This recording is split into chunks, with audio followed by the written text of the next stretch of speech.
Muy buenos días a todos y todas. Good morning to all of you, and thank you for joining this third session of Agrovisiones.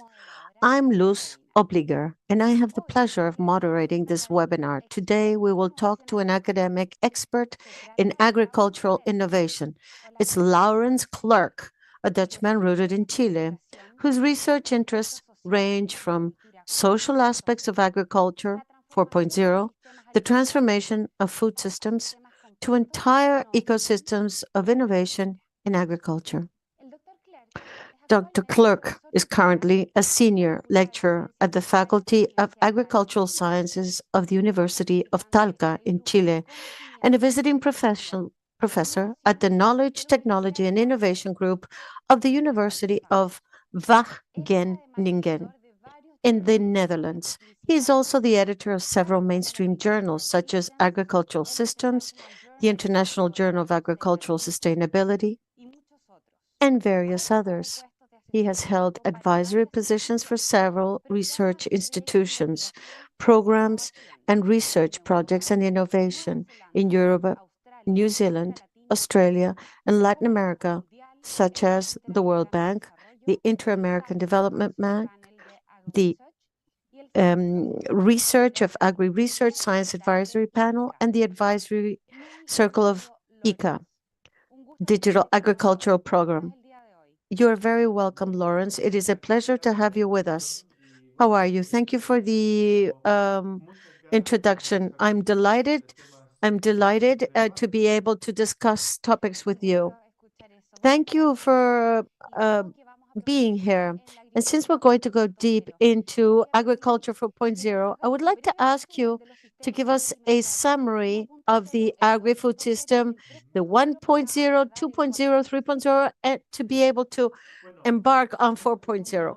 Well, this question is not easy because there is no one definition standard of the different systems. If you look at the literature, you will note that there's a great deal of variation of what 1.0 to 4.0 is. In general terms, agriculture 1.0 is agriculture in its traditional form, manual, the use of machinery, uh, the agriculture as was done in the past up to the 19th century, if you will, beginning of the 20th century. And then 2.0, we began observing modern agriculture innovation like fertilizers, the first tractors that were replacing hand generated work, and then the inputs that were generated. 2.0, of course, some people located around with the Green Revolution in the 60s. At that time, you had more investment and improvement in genetics. There was also more mechanization, progress, advancement, other machinery. That was 3.0. And the 4.0 is the most recent, robotization, the use of robots, and what has reached agriculture. There are examples of precision agriculture, drones, the Internet of Things. These are, without a doubt, spearheading technology, which have been implemented.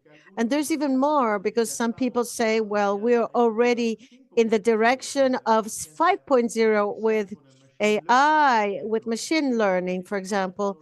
But others say, no, this is still part of 4.0 agriculture. Some say, well, 5.0 is 4.0, but with a great deal more attention to or dedication to ecosystems, social justice, that the transition be fair from 4.0. Others say, no, that's 6.0, and so on.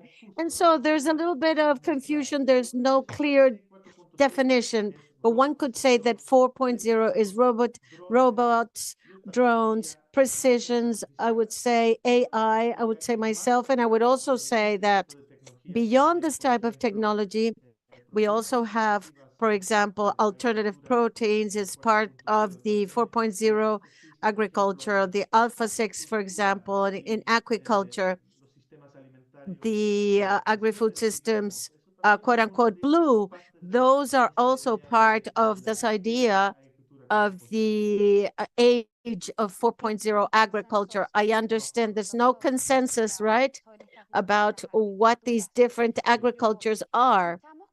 However, we heard commonly that 4.0 has an attribute of being called smart agriculture.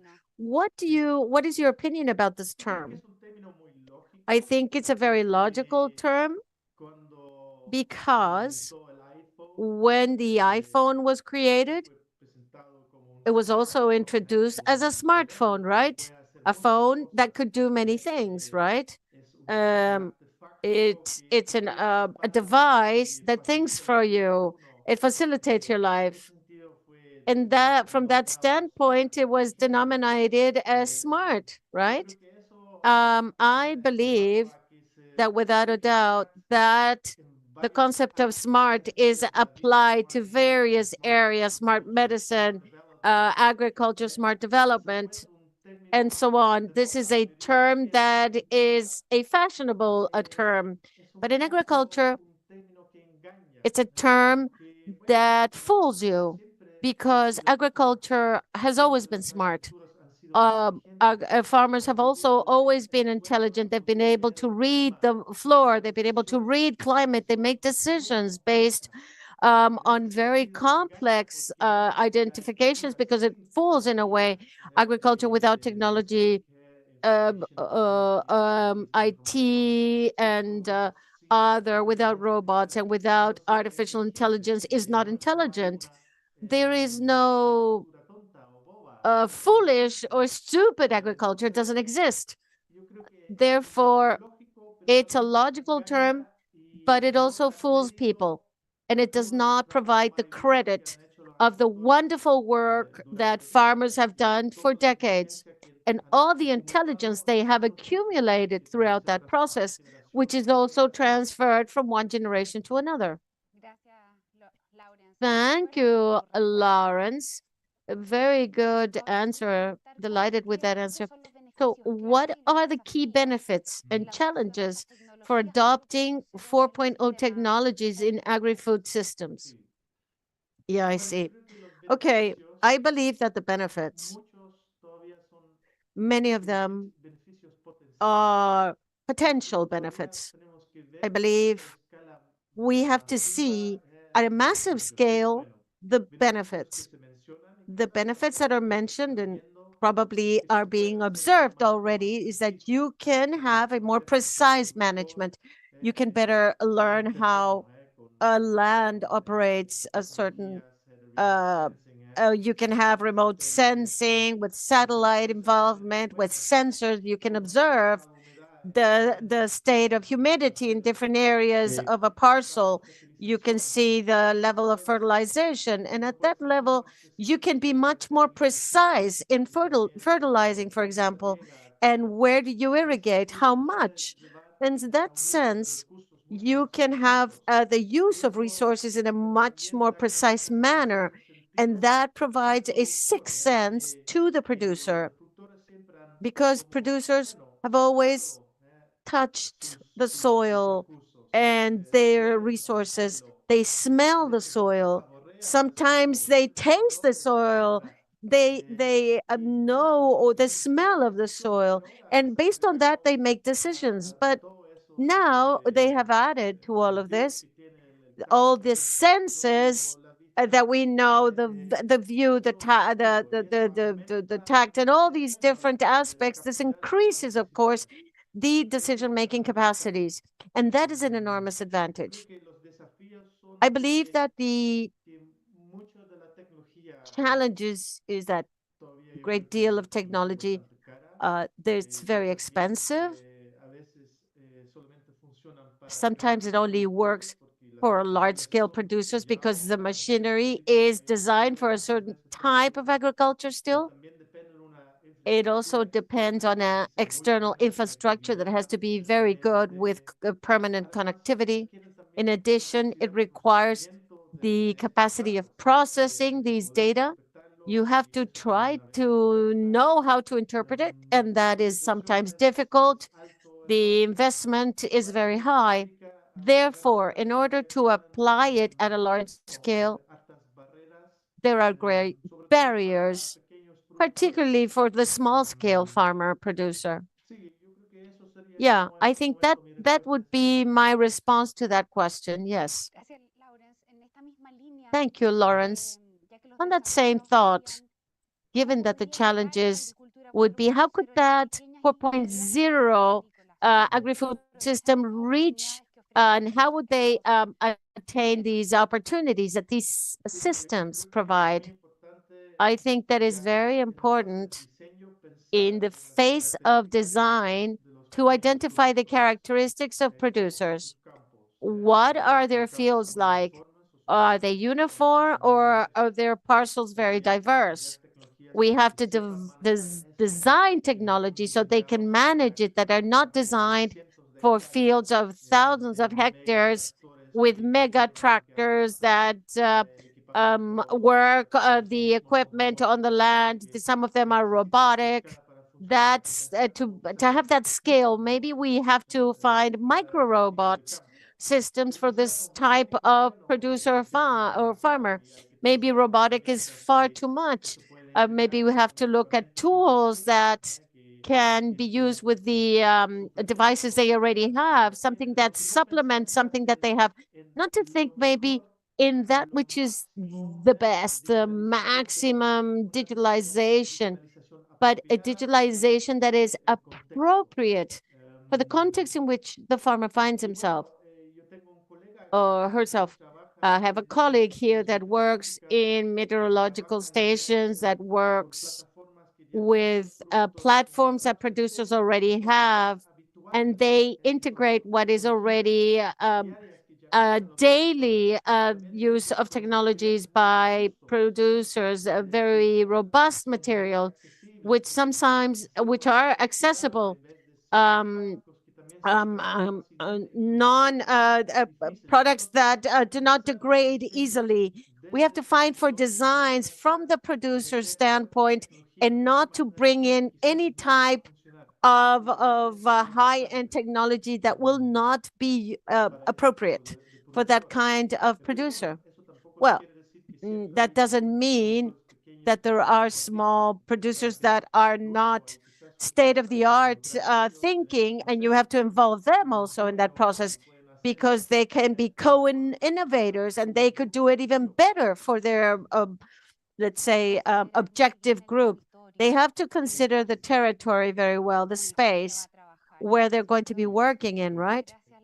Thank you, Lawrence. Within that line of thought, the question that I have is, how did your vision change of the small scale farm to your countries change from Holland to Chile? Well, I believe that family farming is everywhere. In Holland, most of the producers are family farmers. They are companies, they have a high degree of technology, but they continue to be family companies. And from that standpoint, it's similar to here. Many agricultural middle and high-end companies, these are not agro industries that manage thousands and thousands of hectares, and they are owners that are probably sitting in the city or investment groups that are the owners. And from that standpoint, it hasn't changed that much. And in the context of Europe more broadly, also there are producers that are very close as far as lifestyle and resources to the small family farming here in Latin America. Of course, over there, family companies produce for the market 100%. They export.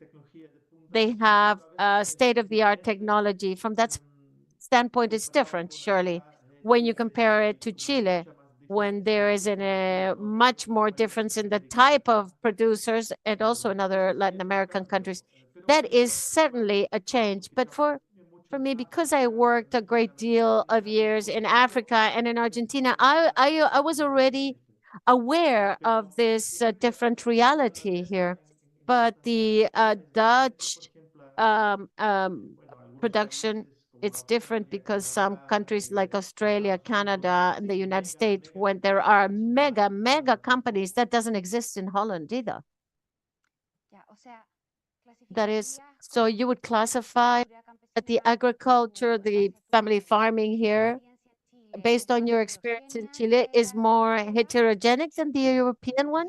Yes, I believe it's more heterogenic. There's a European agriculture. Of course, there's differences amongst countries, but here it is, there are large agricultural companies that have a manager, a team that are operated with headquarter offices that is much less something you see in Holland. It's rather family farming companies. I don't think Chile doesn't have areas of subsistence, but there are many farmers with resources that are more limited, and that in Holland doesn't exist much. They generally have a great deal of resources. Everyone produces for the market, almost. Yes, I would say that that is a different, and there's a variation on types of producers. Thank you, Lawrence. We're going to go a little in another direction. Can you tell us a bit about the terms linked to innovation, inclusive innovation, or sometimes used in equivalent manner as a responsible innovation? Can you tell us a little bit about? Well, honestly, in innovation research, there's different lines of thought, and partially they reinvent the wheel, and partially there are new thoughts, innovative thoughts that are completely new.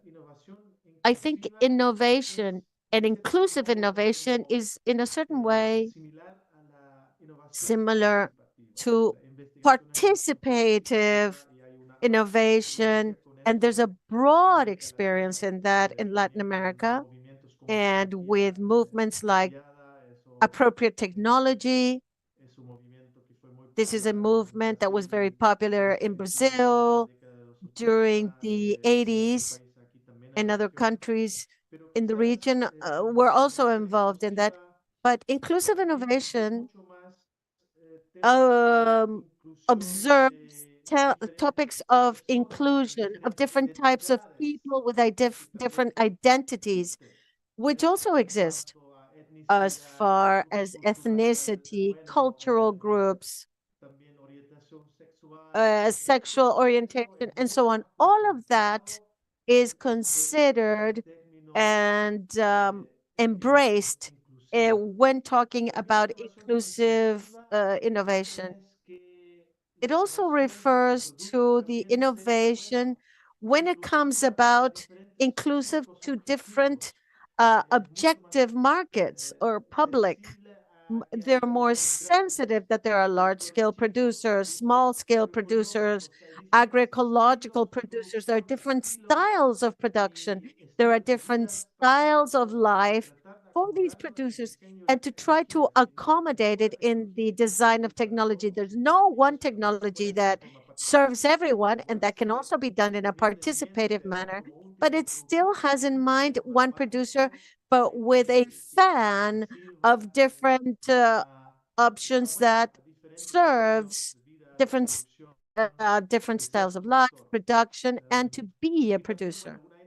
And an interpretation of inclusive interpretation and has taken place in Latin America, particularly in Africa and Asia, is that it is an orientation where multinationals work in a different way in the baseline of the pyramid. They work with the needs of the more vulnerable person to create new markets. That's also an interpretation of inclusive innovation. It has different interpretation. I think it's very relevant and maybe more innovative from that standpoint. It's the generation of another concept that existed before, although those topics have been taking place in the past. It thinks a lot this what could be the long-term effect of these technology and how we can incorporate it in the design of these technologies as measures that will not bring about or that the effects would be mitigated. An example of this, one could innovate enormously in digital technology to solve certain topics for the lack of workmanship or the excessive price of workmanship, but that has an effect on the field. If you have no workers and you replace everything by machinery, how what is it like to live in the countryside? Is it still a nice place to live? If the workers leave, are there still services? So that kind of line of thought makes us think about, well, how do we create new manners to create work in the countryside? We don't want people to leave the countryside. Many have done it, and these have had effects in urban centers, which have been devastating, unemployment in the urban centers, and so on. But one could say, well, let's introduce AI. It's very useful.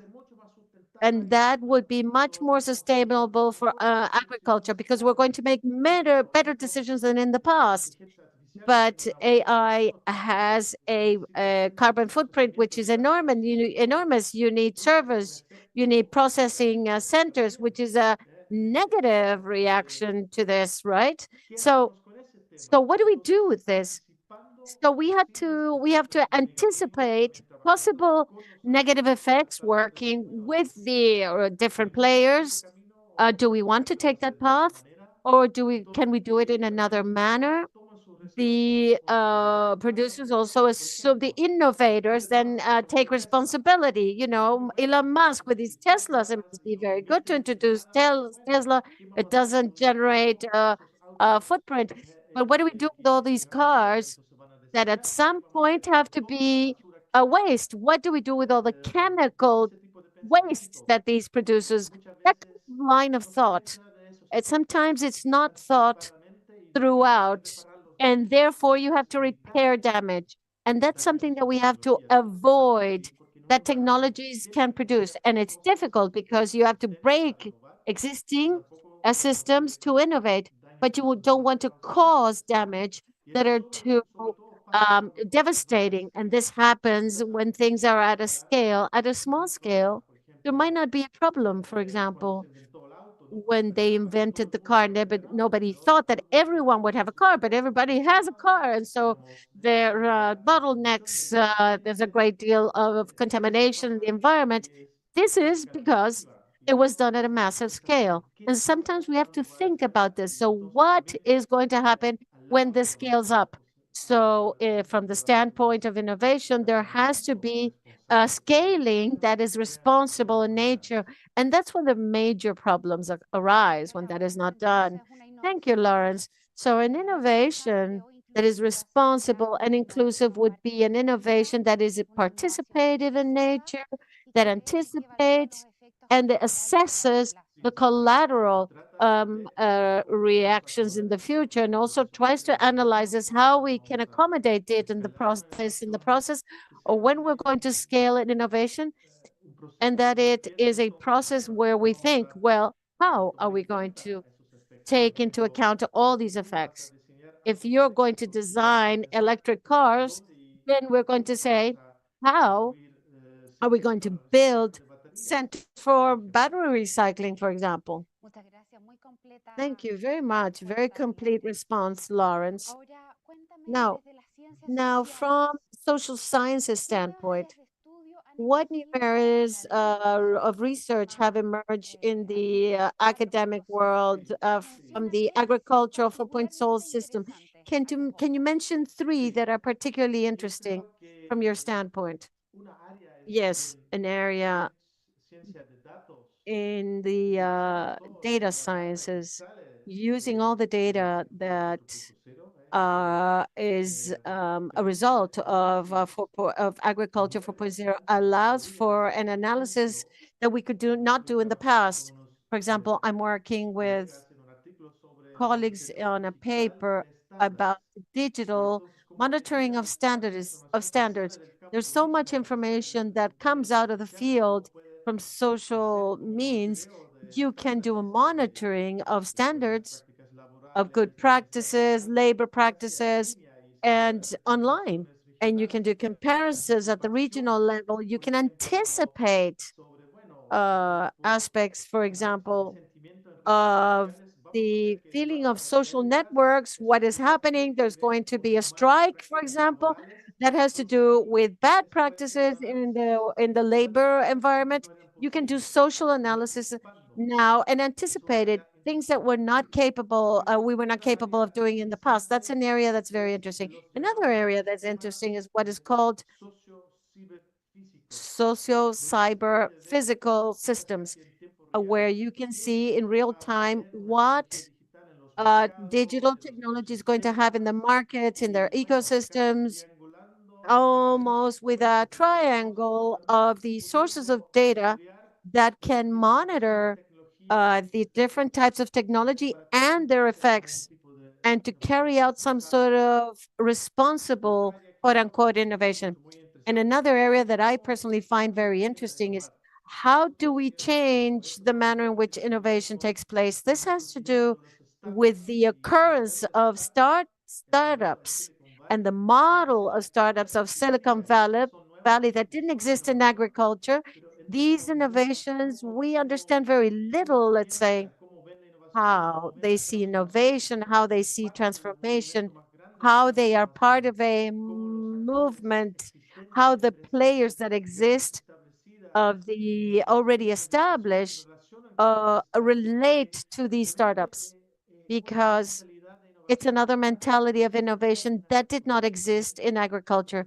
And that is a very interesting area.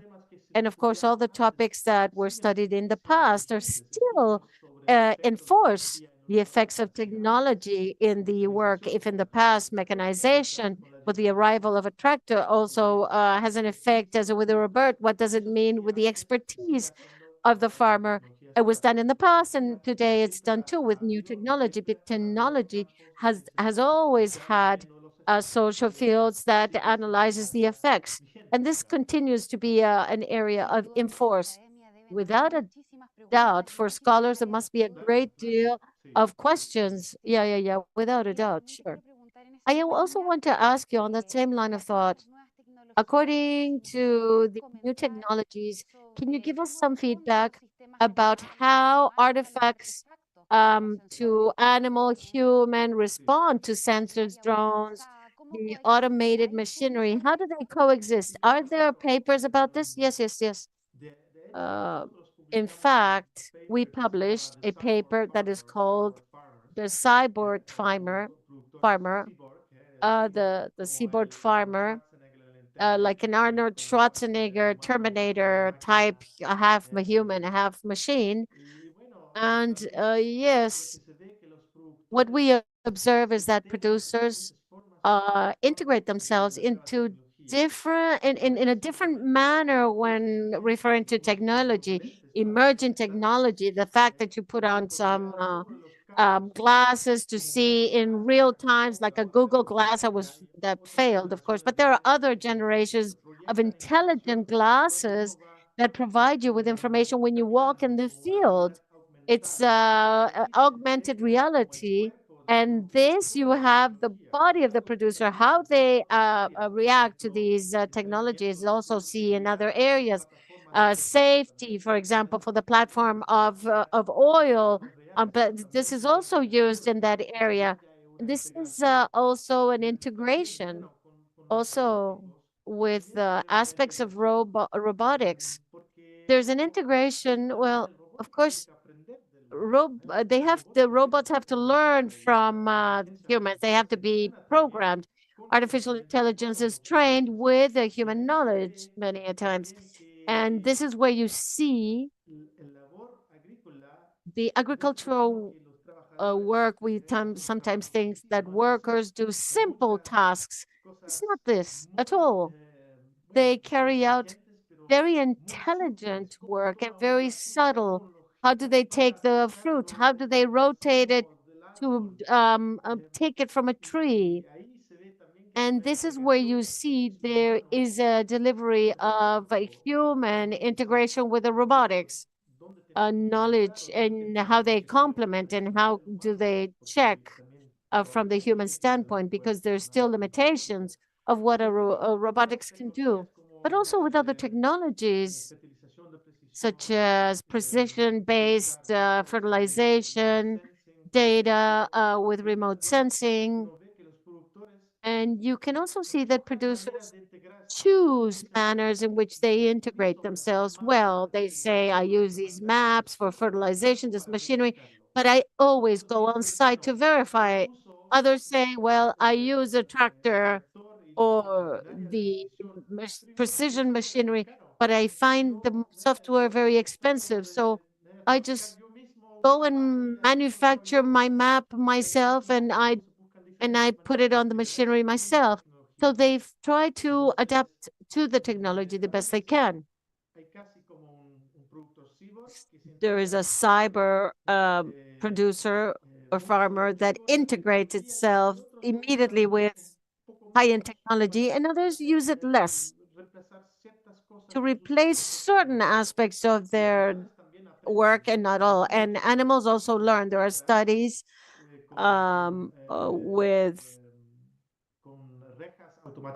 with automated electronic fencing where they have an electric shock a necklace or band around their necks, and they know how to adapt. They want to go to a nicer grass, for example, and they learn themselves. They know that there's a mutual understanding between technology, humans, and animals. But this has always happened with all technology, and it continues to happen with intelligent technology, quote unquote. I imagine, and there must be many studies of the ethical implications of introducing new technology. Uh, we see many times drones, and I imagine that, for example, birds in those agricultural areas and those territories, yes. What does that mean for the environment that is non-human? Of course, birds, plants, we can invade the privacy of birds. Well, we can invade the privacy of people that live in the field with drones flying about that don't have the purpose of take images of them, but they do it anyway because they're flying above their houses, and they're taking images of their parcels. There's data, of course. Who is the owner of data? Is it ethical that you buy a tractor but you cannot repair it because the intellectual property belongs to the manufacturer, the right to repair? And this is also an ethical debate. Who's the owner of the data of the artifact or device itself? There are debates, of course, about what is quality of life, what is quality of work. We did an analysis in Chile with robotics alliances. The workers liked it, that they didn't have to get up so early because the robotics took care of that. But in the other aspect, the owners went crazy because they had messages all the time in the system, and they had to see if the system was working or not. So maybe that gives us another ethical discussion. But certainly, it's the importance of physical health and mental health for those that have to work on the field with these machinery or devices. It's also a reflection.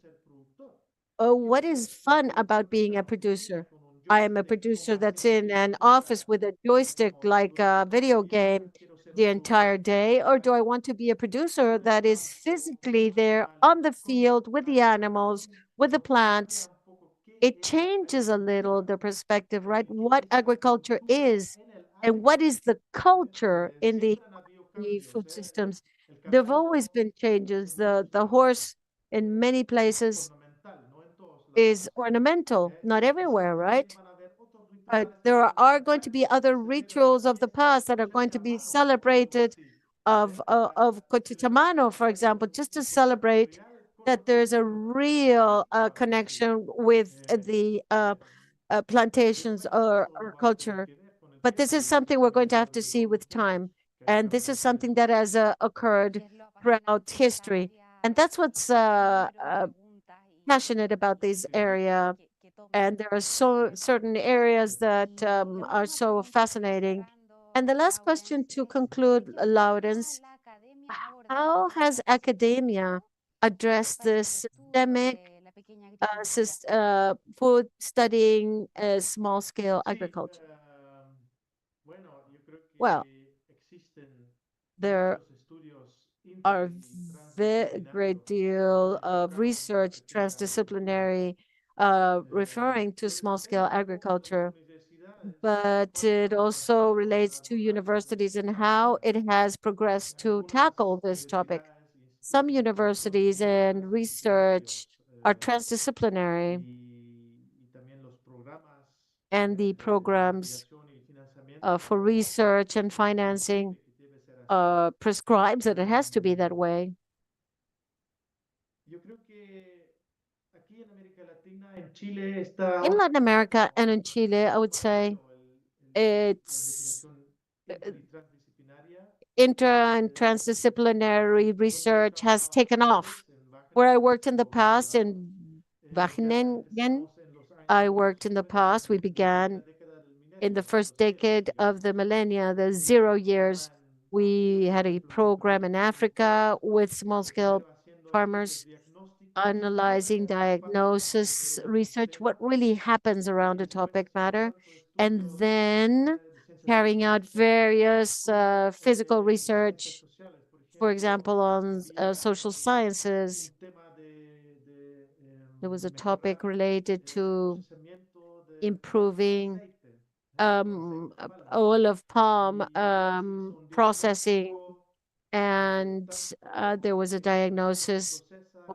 on calidad how y it's también los processed, the costos laborales. quality, Entonces, esa persona workforce escribió y aspects. sacó Also, this person unos wrote datos that they used a great deal of truck de cómo combustible tires para el as procesamiento y era fuel for the muy malo para processing, la salud which is de really las bad for personas y de health las and the familias. environment. And Porque he wrote why there was a más lack of limpio fuel versus that las was ciencias sociales cleaner. al mismo And tiempo this could be a part of estudio social es sciences. Of cuál course, there was a es study, also la research of óptima what is the optimum pasar temperature to el aceite, process this oil exprimir el aceite, and how to incluso extract para it alcanzar and how to el reach combustible que es más this económico with other y type of fuel, and this is more optimizar technological, ese sistema and de how you procesamiento can del palma en process aceite the de oil los of palm, productores. which is in the hands of small scale Bueno, producers. es un ejemplo, se This is an hace, no es example that fácil, is done. It's pero not se easy, hace but y it yo creo is que todo done. empieza And I believe that haciendo it un all diagnóstico. begins ¿Cuál es el with a problema? Hacia dónde diagnosis. queremos What is ir the con problem? cierto tema Where do we y esto want va a requerir to, que where are algunos we tienen going? muchas What is our aspectos target with a tecnológicos o certain topic? And sociales, there are aspects that are pero both es eso. technological and social. Lo tecnológico no es el And problema, sometimes porque en el that which mismo is programa que technological is sacaron not the también problem. pusimos And just to investigación conclude, we did a cómo no research usaban of ciertos why productores certain producers didn't use medidas mejores para trabajar su better suelo. measurements to Estaban manage disponibles, their soils. They were available. estaban las tecnologías, estaban al Technology alcance, was there. They pero were muchos reachable, productores no but many adaptaban producers did mejores not prácticas y adapt tecnologías better para practices, cuidar el suelo. Esto technologies fue en to Ghana. better care. Y la razón This was fue in porque Ghana. muchos And productores this is eran because migrantes many y sus producers were derechos, su immigrants, tenencia and de their tierra rights eran of muy, land ownership malos. were very Por ejemplo, en bad. cualquier momento les podían They terminar el could contrato, en come and cualquier take their momento land podían or eliminate their no contract, and they would say, well, we know there are better voy a invertir practices, porque me but pueden why am I echar going to próximo año. invest if I can Entonces be ahí la thrown out solución next fue year? hablar So con the la gente idea del there was área, to talk to the mejorar heads of the area, las normas, las improve the leyes que se standards, the requieran para ser laws más seguras of para land ownership, inmigrantes so they can y have, para otras so that personas immigrants that y arrive from esto other places of Ghana solucionó el um, problema porque ahí could se resolve the volvía problem. because then it becomes attractive to implement technological advancements. And you begin with technological advancement, but the real aspect was social and institutional. And these are aspects that are important. You cannot have suppositions. My technology is going to solve the planet. No, no, no. Plus, check first, where do we want to go? What do we want to do? And who's going to help us reach that goal? And observing social, institutional, and technological aspects hand in hand helps. And this, of course, is a risk for many startups today. And 4.0 because it's technologically optimist, is technologically focused, but the real determinants of change are in that which is social and institutional, and you need to resolve that on in parallel. And I also follow some influencers in 4.0 agriculture, and right now you're starting to see that they are understanding that beyond technology, you have to observe the entire system. And I believe this is a learning curve for a world that maybe comes from Silicon Valley, very oriented on technology. It has worked very well with platforms to obtain taxes and retail and so on.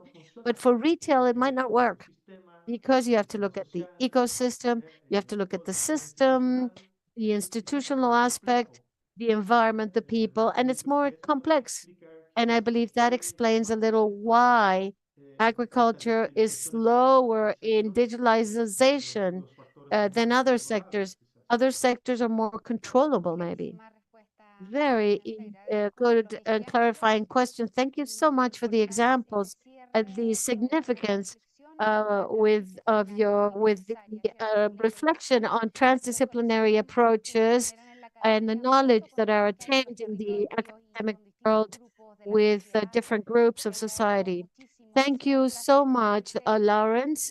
It was very nice to have you, scholar from Wageningen and the University of Talca. Thank you all for participating today. Please continue exploring innovation opportunities in the agri-food system.